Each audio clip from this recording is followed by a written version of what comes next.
guys, welcome back. It is currently raining cats and dogs outside, so I do apologise if this sound is annoying. I'm sure you won't be able to hear it that badly as I can hear it, but it's just something to say. Today I'm going to be talking to you about this oil painting that you currently can see right in front of you. I have done my best to try and get as much in as possible, but it is quite a big painting and there's only so much I can do with my setup.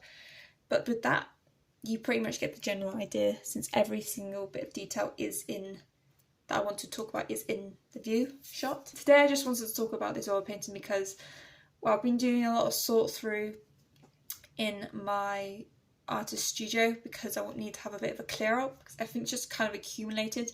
I do this thing where when I'm working I just go, oh, push that to one side, forget about it, it gets ruined, or I lose it for like half a year, and I just generally need to organise myself a bit better.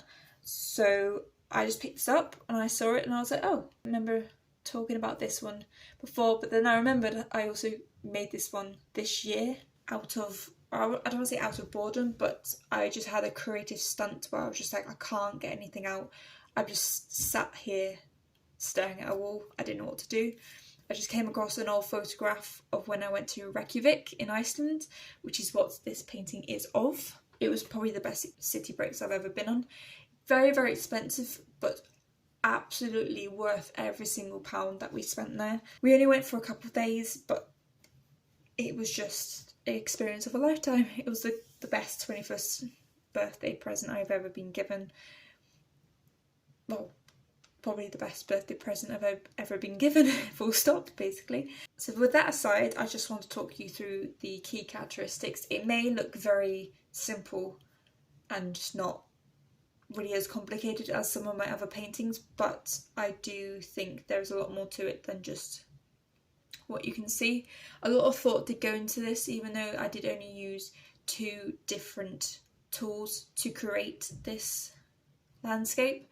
It was very difficult and I was very lucky the fact that it came out like this. It could have gone either way at one point, and I need to remind myself how lucky I get with oil paintings. It didn't actually take me that long to complete it, like off the record. This is probably the fastest paintings I've ever done.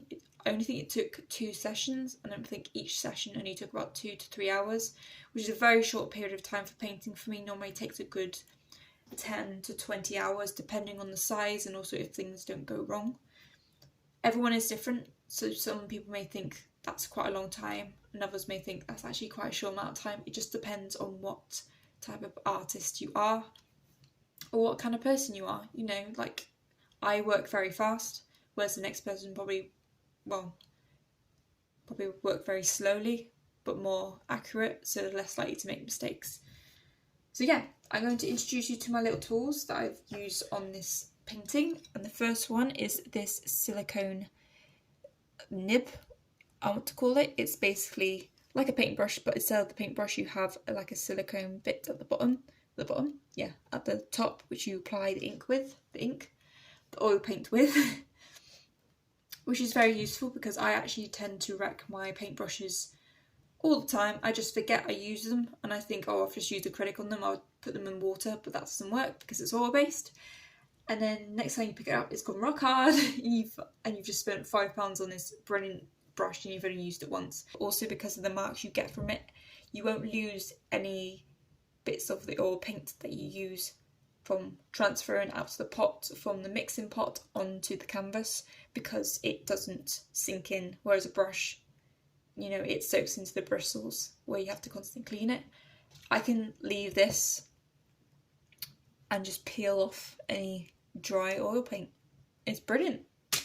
So simple, it's like it was made for me because I'm really quite lazy when it comes to brush cleaning, believe it or not. I'm organised in other places, not completely, but I do have something there. And the other tool that I used is a scraper.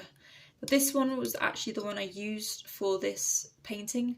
It's very, very simple. You just apply the paint and you scrape it along. The best characteristics that you can see from it is probably at the top end. Here you can see where the edges have just scraped along. It's a very good tool to use for smoothing a large amount of paint across the canvas or doing a mid kind of colour rotation. So on top of this, this is a prime bit. You can see here I've got a darky mid navy blue, and whilst that was wet, I just pretty much just put some white on top and just swiped it across. Not only do you get the mixture between the sides, but you also get the top layer, so you're not mixing it, you don't have to drag your paintbrush through it, you're just swiping it across. So you still get that depth of application from the very background to the top of it, and you get that sense of movement, which is what I really like within a painting. So naturally, that is where we're going to start.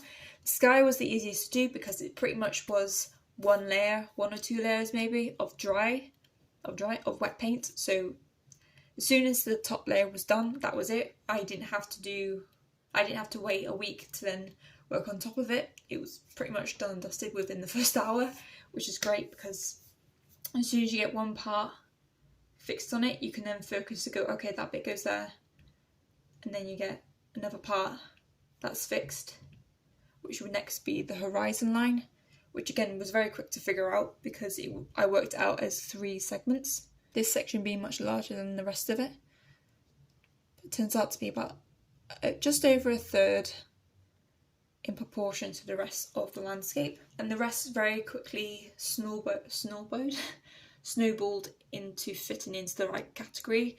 I just applied this rather dark line across the horizon, pinpointed bits where I knew where the landscape started and where it curved naturally in, waited for that to dry. So this much darker layers were the first layer, the yellow bits were the second layer, but I'll get onto that a little bit later on. Because I did one straight black line, whilst this part up here was dried, I did scrape a little bit of dried black off of another scraper that I conveniently just had, scraped it across to give this impression of a landscape behind the mist, because the actual photograph there is a dark misty line, so you know there's land there, but because it's so foggy you can't really see it.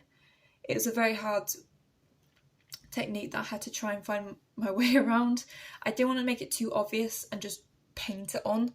I wanted to give the fact that there might be something there. I think the best spot for that is around here, because you can kind of see this landmark, and around up here as well. And then we move on to the main landmark. So this naturally dark area, it was pretty much very blocky. So all the little bits you can see in the water, that was added in later on the second layer. The blue section was a 2-layer as well. So I just pretty much scraped along the navy blue, maybe adding little bits of white just for the centre bits to match the whiter part at the top. But I also needed to make sure I got some casts of shadow from the land onto the sea. But again, that was sorted by just putting a lighter shade in the middle to try and match the landscape as I went. Underneath these bits of yellow that you can see, this was the second layer attempt, but underneath it was the darkest brown that you could probably find. I believe it was called a burnt ember, that's the one. It was pretty much the same colour as this, but maybe a bit lighter. I just scraped it on and hope for the best, really. I really didn't use the silicone nib until the second layer with a lot of these, because it was very much more about getting down the points and the markers of where everything began. Once I had the whole first layer down, it was just a simple case of waiting a week for the oil paint to dry. Obviously a week later I went straight back into it. Much more freer with the use of colours this time. I wasn't just using 1 or 2 or more, 1 with the white.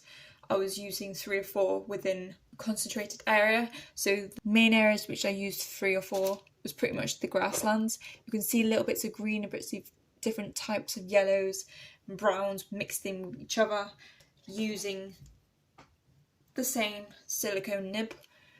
Just going a bit crazy, just trying to make this sort of pattern of the way that the wind was making in the photograph, which, believe it or not, is actually really hard. You had to make sure that all the lines were directional but not pointing all in the same area. There's also bits of the landscape it wasn't just all flat basically. There was bits where it dipped in, so the marks that you had to apply for it would have to be the same in one area but doing the exactly same direction in another, and it just got very, very crazy very quickly. I did my best, but this is probably the best I'm going to be able to get it. You spend all that time worrying about the background and trying to get that right. If you don't get your foreground right, then it's just a wasted painting.